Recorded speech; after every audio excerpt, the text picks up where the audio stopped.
자, 조국 장관 딸의 학생부 유출 이 건이 있어. 기억들 하시겠지만 주광덕이 어디서 찾았는지 모르는 학생부를 갖고 막 흔들었잖아요. 성적이 어쩌고저쩌고. 네. 수사를 했어 지금까지. 1년 동안 수사를 했어. 근데 유출자가 누군지 못 찾았어요. 그 중단했어. 현재 우리가 가진 증거로는 유출자를 못 찾겠다. 헐. 쉬운 거 아니에요? 사실 아마 이게 주광덕 의원 핸드폰 영장 관련해 갖고 그게 이루어지지 않으면서 좀 못했던 측면이 있을 거예요. 주광덕한테 전화한 사람이 누구냐. 뭐 이런 것들만 좀만 밝혀도 됐을 텐데. 어쨌건 이건 너무 불공평하잖아. 그러니까 논리적으로 따졌을 때, 그러니까 지금 이런 검찰의 논리라면 앞으로 모든 절도범들은 용서해줘야 됩니다. 안 그러면은 장무래비들도 다 용서를 해주든가. 지금 주광덕은 작물을 활용해서 자기의 이익을 취한 거잖아요. 그 작물이라는 게 그러니까 누군가가 조민 학생 시절에 그 학생 기록부를 절도를 해가지고 그 정보를 주광덕한테 넘겨준 건데 그 절도를 한 사람을 못 찾았기 때문에 절도물을 가지고 이익을 누린 사람은 죄가 없다라는 논리거든요. 이게 사실 납득이 됩니까? 보통 이게 작물을 취득한 것 자체가 범죄잖아요. 그런데 왜 이런 경우에는 물건을 훔친 사람을 못 찾았습니까? 물건을 훔친 물건을 쓴 사람도 죄가 없다 이런 식으로 가요. 말이 안 되는 거죠. 이게 그 학생 기록부를 유출시킨 사람을 못 찾았다고 하더라도 그 유출된 학생 기록부를 활용한 이 죄는 물어야 되는 거죠. 그런데 못 찾았기 때문에 주광덕도 일단 처벌 보류하겠다. 이게 그냥 용서해 주는 거하고 뭐가 다릅니까? 말이 안 되는 거죠. 근데 만약에 이 공익 제보자를 못 찾았다고 한다면 이 생활 기록부도 믿을만 한 건지. 그러니까 사실 이런 자료가 올 때는 준 사람의 그 신원도 사실 주광덕 의원은 확인을 했어야 되는 거거든요. 네, 잠깐만요. 근데 공익 제보자라는 표현하면 안 되죠. 아니, 그건 주광덕의 주장일 뿐이니까. 주광덕의 주장이니까요. 네, 이런 식으로 넘어갑니다, 여러분. 그렇기 때문에 사실 이거는 다들 아시겠지만 못 찾는 게 아니라 안 찾는 거잖아요. 그리고 주광덕이 검사 출신이잖아요. 이거는 솔직히 짝짝꿍 한다고밖에 생각이 안 되고 찾으려면 솔직히 프랑스 농촌에 가서 닭사료 공장까지 가서도 찾아냅니다. 그러니까 그렇게 찾아낸 사람들이 뭘 못 찾아내냐고. 그러니까 이 문제는 정확해요. 그러니까 이걸 못 찾은 게 아니고요. 찾았고요. 예, 찾았는데 못 찾은 걸로 친 거예요. 왜 그렇게 해야 되냐면 지금 야수님이 정확히 말씀을 하셨어요. 개인정보보호법에 문제가 있습니다. 초중등교육법뿐만 아니라 개인정보보호법에 따르게 되면요. 그 사람의 자신의 개인정보에 대한 자기결정권이거든요. 자기정보통제권이라고 하는데 내 정보에 대해서는 내가 이거를 공개할 거냐 말 거냐 내가 결정할 수 있는 부분이에요. 그러니까 이걸 아까 그 황희정승의 문제하고 이 주광덕의 문제하고 이렇게 비교해 생각을 해보시면 돼요. 여기서 처벌할 수 있는 놈은 두 놈입니다. 첫 번째, 개인정보 처리자예요. 이걸 공개하는 놈, 그 갖고 있는 놈. 그 다음 두 번째는요, 이 개인정보 처리자에 의해서 원래 그 자기 정보, 정보 주체의 동의를 받지 않고 공개된 정보를 받은 놈도 처벌이 될 수가 있어요. 근데 황희 의원 같은 경우에는 개인정보 처리자가 아니에요.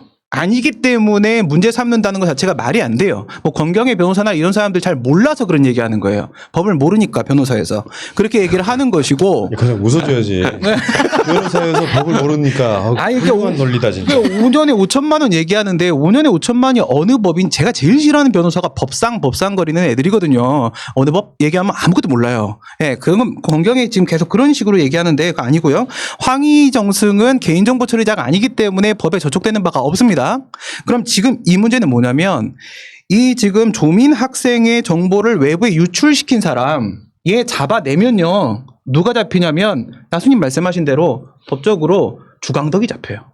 주광덕이 처벌받아요. 주광덕 봐주기네. 네. 그러니까 주광덕을 방어하려면 앞에를 막아야 돼요. 아, 그러니까 이게 서울시 교육청 서버 관리 부서 압색해가지고 교육행정정보 시스템 접속 기록을 확보했고 한영예고 현장 조사까지 나갔어요. 그래서 생기부를 열람한 교직원까지 조사를 했어. 그리고 그 주광덕에 대한 뭐 조사까지 피고 발인 조사까지 했어요. 근데 문제는 뭐가 안 드러났냐면 주광덕이 그 정보를 가지고 있던 건 사실이잖아요. 개인정보 아까 말한 교육행정정보 시스템에 들어있던 그 내용이 그대로 갔단 말이에요. 근데 문제는 누가 전달했냐가 특정되지 않는 거죠. 왜? 주광덕의 통화 내역을 압색을 못했기 때문에 그렇죠. 아니 근데 생활기록부를 열람한 교직원들 중에 있다는 거잖아요. 범인은. 근데 이제 법이라는 건 그런 거잖아. 누가 전달했는지 증명할 수가 없기 때문에 이건 법원의 문제도 있다고 생각해요. 그런 영장을 압색을 그러니까 기각해버리면은 알아낼 방법이 없는 거라고 생각이 들고 이거는 근데 저는 의지의 문제라고 봐요.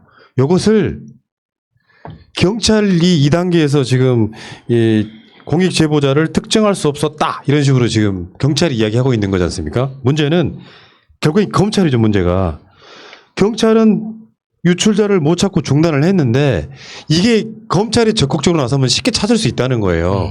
생각해 보십시오.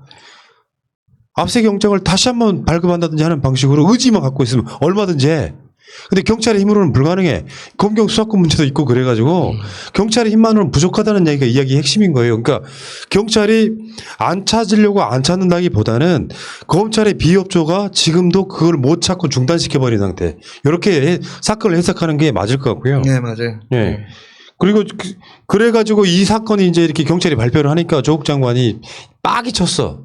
그러면서 2014년 기사를 하나 링크를 하시더라고. 검찰이 최동욱 혼외자 정보 유출 관련자 징역 10월을 구형했다라고 하는 기사를 링크를 하나 하더라고요. 그게 뭐겠어요? 제가 아까 말씀드린 것처럼 앞에 그 제보자를 특정할 수 없었다는 경찰의 문제지만 이걸 찾아내는 건 검찰의 문제라는 이야기를 하고 싶었던 것 같아요. 본인이 그렇게 표현하진 않았지만 그리고 결국에는 혼외자 정보 유출했던 관련자 징역 10월을 구형했다는 이야기까지 나온 거죠. 요거는 그 당시에 최동욱 검찰총장을 국정원이 뒷조사해가지고 검찰의 그러니까 이 총대장을 바지 벗겨서 그냥 끌어내린 건데 그 뒷정보 수집했던 것이 불법이었다는 거지 않습니까? 그러니까 그 불법의 그 포인트가 정보를 최종적으로 획득한 그 청와대 행정관에 대해서 처벌을 그러니까 구형을 내렸다는 거잖아요. 검찰에서. 그러니까 이 과정에서 전체적인 수사의 구조 자체가 그 정보를 누가 취득했든지 간에 누가 캐왔든지 간에 누가 훔쳤든지 간에 결국에 그 정보를 활용한 사람이 그 활용한 사람이 취득한 정보의 원천이 불법이었으면 활용한 사람도 죄가 있다. 이 논리거든요. 그래서 이 최동욱 이 혼외자 사건의 그 수사 논리를 그대로 이 조민양 이 학적부 유출 사건에 적용을 시키면 주광덕에 대해서도 똑같이 처벌을 해야 된다는 거죠. 그러니까요. 이게 뭐 현역 의원도 아니고 주광덕이 검찰 출신이기 때문에 봐줄 의사. 경찰이 하는 수사는 전혀 도와주지 않고 있는 문제가 분명히 있고요. 마차님이 검찰은 0. 몇 %요? 0.13%. 기소율이. 네.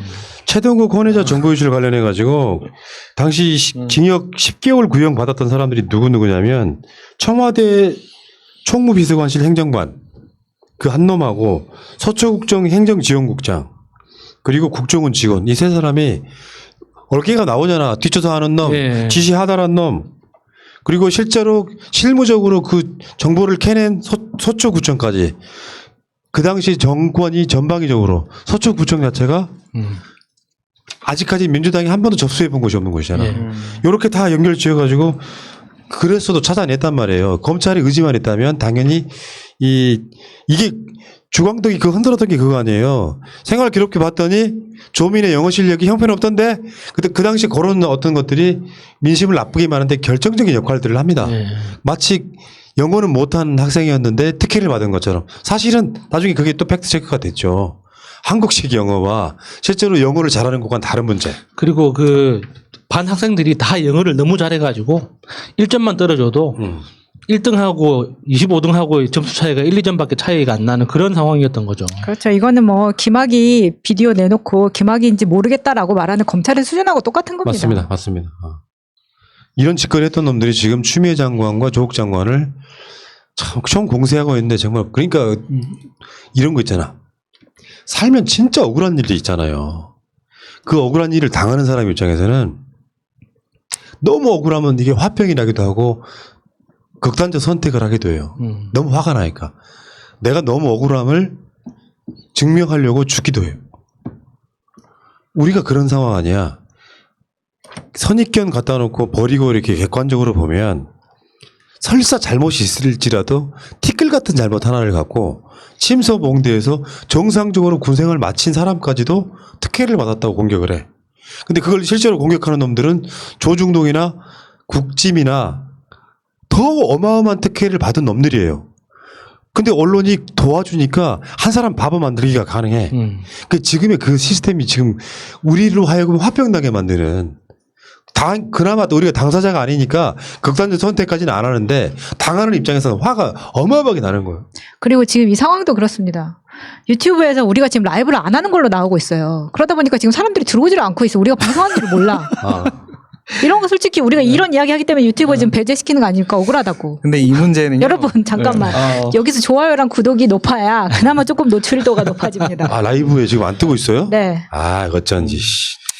이게 지금 이 추미애 장관 아들 이 서일병에 대한 사건이 이렇게까지 저는 관심을 받고 있는 것이 그닥 우리의 전략적으로 나쁘지는 않다라는 생각도 좀 들어요. 그동안 많이 힘드시겠지만은 잘 견뎌주신 거고 조국 장관 때하고 지금 추미애 장관 때하고 이게 아들 딸 가지고 똑같이 움직이고 있는 상황이잖아요. 조국 장관 때 우린 분명히 입시 비리 표창장 문제, 사모펀드 문제, 증거인멸 문제 세 가지로 갔었어요. 지금 여기도 마찬가지로 황제 이 휴가에서 시작을 해가지고 통역병 선발, 그다음에 자대 배치 이거 세 개로 가고 있습니다. 그런데 분명히 그때 당시에 우리가 기억을 하고 있는 게 있습니다. 그때는 우리가 분명히 판정승이에요. 우리도 데미지를 입었고요. 하지만 총선에서 압승을 함으로써 판정승을 거둔 것이 사실입니다. 이번에는 전 분명히 TKO 나온다라고 생각을 하고요. 이것은 보궐선거에서 확실히 효과를 발휘할 것이다. 네. 알겠습니다. 뭐든지 너무 과하면 이걸 과유불급이라고 해요. 안 하는 이만 못한 상황이 만들어진다고 보고 정상적 국민이라면 추미애가 뭘 잘못했는데 이런 이야기 당연히 나올 법하죠.